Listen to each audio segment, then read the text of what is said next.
오늘은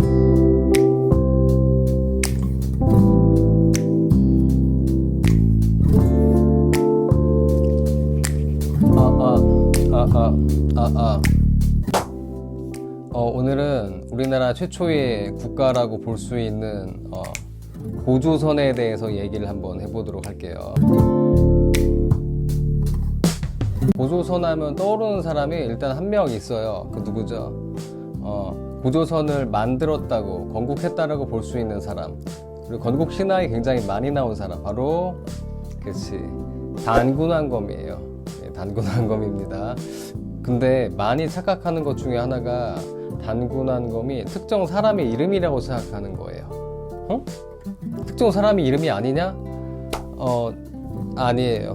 특정 사람의 이름이 아니라 단군왕검은 그러니까 약간 보통 명사에 가깝다고 볼 수가 있습니다. 그러니까 쉽게 보면은 이렇게 되는 거지. 단군왕검이라고 하는 거는 두 가지 요소가 합쳐진 의미를 가지고 있어요. 이 단군이라고 하는 것은 제사장, 그리고 왕검이라고 하는 거는 왕이 있으니까 정치적 지배자예요. 그러니까 제사장과 정치적 지배자가 하나로 되는 형태. 우리 청동기 시대 때 배웠는데 그걸 뭐라고 하지? 그치, 재정일치라고 하는 거지. 제사장과 정치적 지배자가 하나라고 하는 표현, 즉 단군왕검은 그런 재정일치를 나타내는 대표자를 얘기하는 거예요. 그러니까 단군왕검은 한 명이 아니라 굉장히 여러 명이 존재할 수 있다라고 하는 거죠. 그래서 이 단군왕검이라는 표현을 통해서 재정일치를 확인할 수 있다, 이렇게 보면 됩니다. 건국 신화에서 살펴보는 거는 우리 그거 많이 배웠죠. 뭐 호랑이랑 곰이랑 이렇게 100일 동안 마늘 먹고 쑥 먹고 이렇게 경쟁했다라고 하는 거. 그거 역시 저번에 얘기했듯이 진짜 호랑이랑 곰이랑 경쟁을 한 게 아니라 호랑이로 대표되는 부족이랑 곰으로 대표되는 부족이랑 경쟁을 했다라고 하는 거. 이거 신석기 시대 초기 신앙적 형태, 바로 뭐라고 했죠? 무슨 즘? 토테미즘이라고 했지. 그래서 그런 부분이 성격이 나온다라고 보면은 되겠습니다. 그리고 단군 신화에서는 뭐 방금 얘기했던 토테미즘 말고도 그 뭐 이런 거 있죠. 풍백, 우사, 운사, 바람, 비, 구름. 이거는 다 무엇과 관련되어 있냐? 농사와 관련되어 있다. 이 정도만 알고 있으면 될 것 같아요.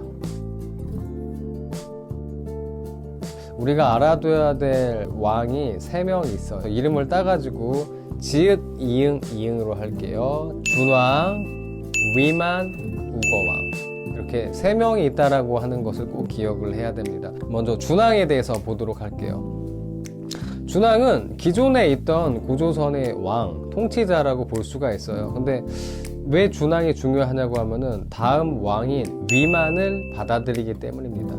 새로운 왕을 추대하는 이런 성격이 아니고, 위만이라는 사람이 그러니까 뭐 중국의 뭐 춘추전국 시대 연나라에서 이렇게 들어오게 돼요. 그 사람을 이렇게 받아주게 되는 건데, 우리 속담 중에 그런 속담이 있죠. 그래서 표현을 잘 살펴보면 이렇게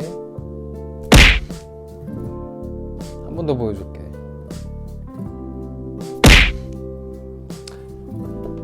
바로 굴러온 돌이 박힌 돌 뽑는다, 이런 표현이 있지.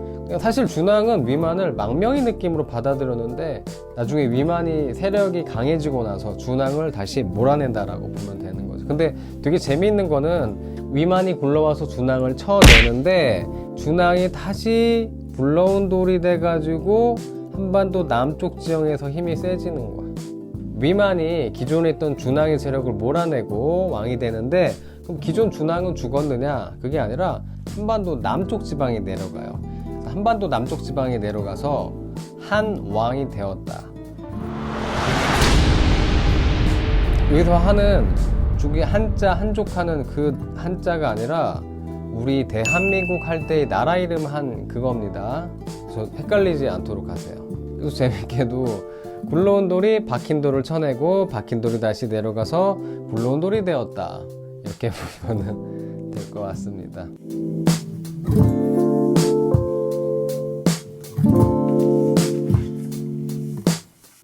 근데 위만에 대해 살펴보자면은 위만은 중국에서 건너왔는데 어떻게 힘이 세가지고 기존 박힌 돌이었던 준왕을 물리칠 수 있었을까. 아마 생각하는 것이 위만이 이렇게 강해지게 된 거는 설기 문화를 본격적으로 수행했다고 볼 수가 있기 때문이죠. 그러니까 고조선도 기존에는 설기 문명이 있었는데 본격적으로 수용하게 되는 건 바로 위만이다, 이렇게 보면 됩니다. 이제 우거왕을 하게 되는데, 와, 우거왕은 진짜 이름만 봐도 굉장히 알 수 있어. 기분이 별로 좋지 않은 것 같아. 왜? 우거 하면은 뭐가 떠오르죠? 우거지상.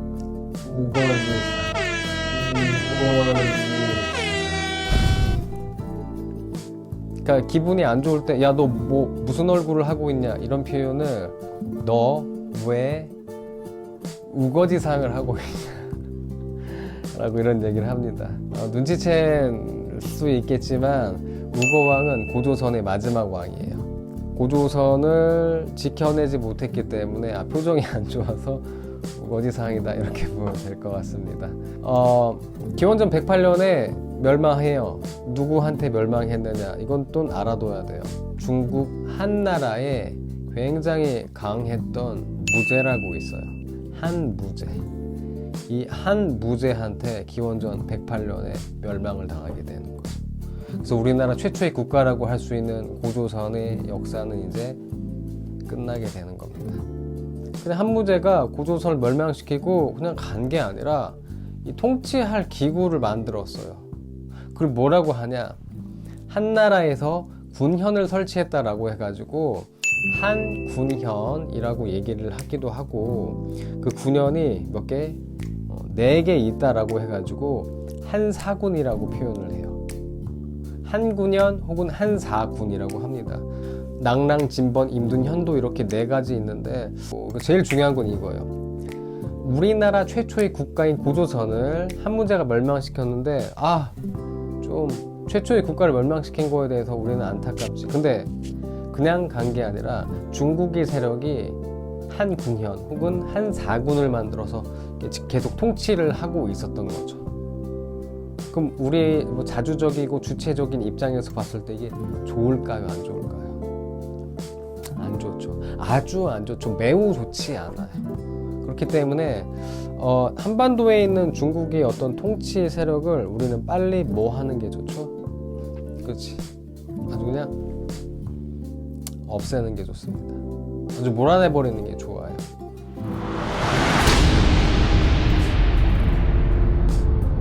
그럼 언제 이 한 군현의 세력을 완전 최종적으로 몰아냈느냐? 조금 시간이 걸립니다. 400년 정도 지나야 돼요. 기원후 313년에 북쪽 지방이 강성했던 나라 고구려의 미천왕이라고 하는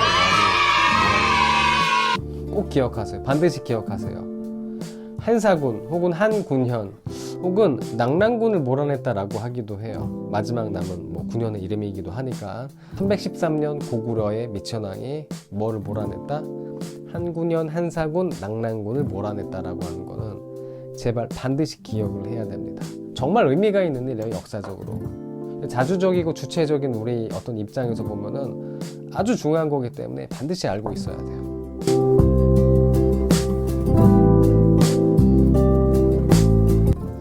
마지막으로 고조선에서는 8조의 법금이라고 하는 게 8가지 지켜야 될 부분, 8가지 지켜야 될 법률 같은 성격의 것들이 나오게 돼요. 근데 다 일단은 전해지진 않고 있고 3개 정도가 있는데 그 중에서 한 2가지 정도만 기억을 하면 됩니다. 첫 번째, 노비라고 하는 표현이 나와요. 노비. 우리는 알 수 있죠. 노비라는 거를 통해서 이때 당시는 무슨 사회였다? 오케이, 계급 사회였다. 불평등 사회였다라는 걸 알 수가 있어요. 잉여 생산물의 발달 때문에 계급이 줄어들게 되었다라고 하는 거는 우리가 무슨 시대 때 배웠죠? 청동기 시대 때 배웠죠. 사실 고조선도 청동기 시대를 기반으로 했던 국가이기 때문에 그걸 알 수가 있고, 2번째는 도둑질을 했을 때 50만 전을 배상한다는 부분이 있어요. 50만 전. 이거를 통해 알 수 있는 건 역시 뭐가 존재했다? 이렇게 화폐가 존재했다라고 하는 거를 알 수가 있어요. 화폐. 또 화폐 얘기가 나왔으니까 하는 말인데, 화폐는 항상 그거를 물어보죠. 화폐의 전국적 유통, 사용은 우리나라에서 무슨 시대에다? 조선 후기다. 다시. 화폐의 전국적 사용, 전국적 유통은 우리나라에서, 한국사에서 어떤 시기다? 조선 후기다 라고 하는 거를 반드시 기억하세요.